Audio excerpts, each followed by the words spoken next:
చూద్దాం.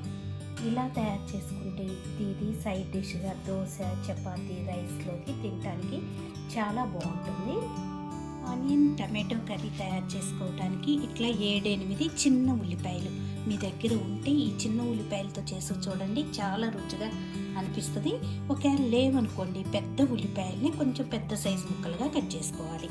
ఇప్పుడు ఈ ఉల్లిపాయల్ని చూడండి 4 ముక్కలు ఈ సైజు ముక్కలుగా, మీరు పెద్ద ఉల్లిపాయ తీసుకున్నా కొంచెం ఇలా పెద్ద సైజు ముక్కలుగా కట్ చేసి తీసుకోండి.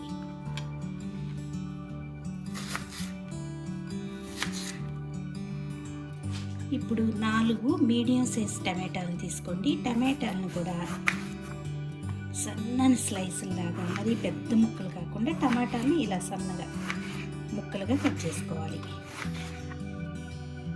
ఇలా కట్ చేసుకున్నాక ఇప్పుడు చేసుకుని బాండీ పెట్టుకుని 2 టేబుల్ స్పూన్ల ఆయిల్ వేసుకోండి.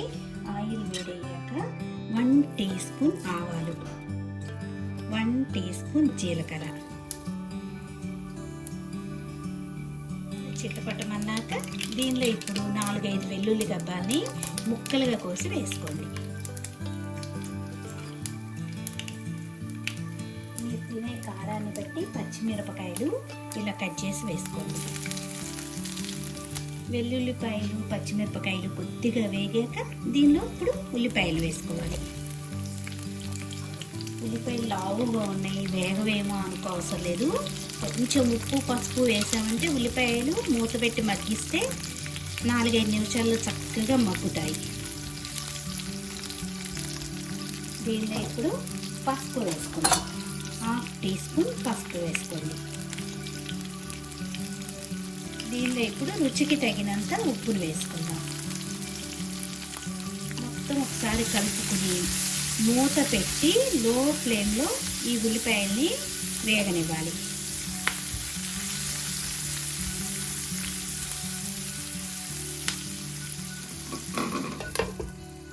ఉల్లిపాయలు వేగుతున్నప్పుడు దీనిలో కొద్దిగా కరివేపాకు వేసుకుందాం.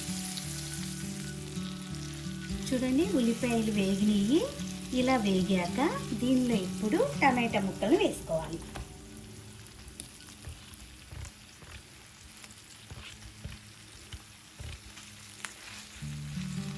టమాటా బాగా సాఫ్ట్గా అయ్యే వరకు ఉడికించుకోవాలి. టమాటాలు ఇలా 1 నిమిషం వేగాక దీనిలో ఇప్పుడు టేస్ట్కి తగినంత కారం వేసుకుందాం. నేను ఇట్లా 1 టీ స్పూన్ కారం వేసుకున్నాను. దీనిలో 1/2 టీ స్పూన్ సాంబార్ పౌడర్ వేసుకోండి, చాలా బాగుంటుంది. మొత్తం ఒకసారి కలుపుకొని మూత పెట్టి 5-6 నిమిషాలు బాగా ఉడికించుకోవాలి. ఈ టమాటా బాగా ఉడికి గుజ్జులాగా తయారవుతుంది.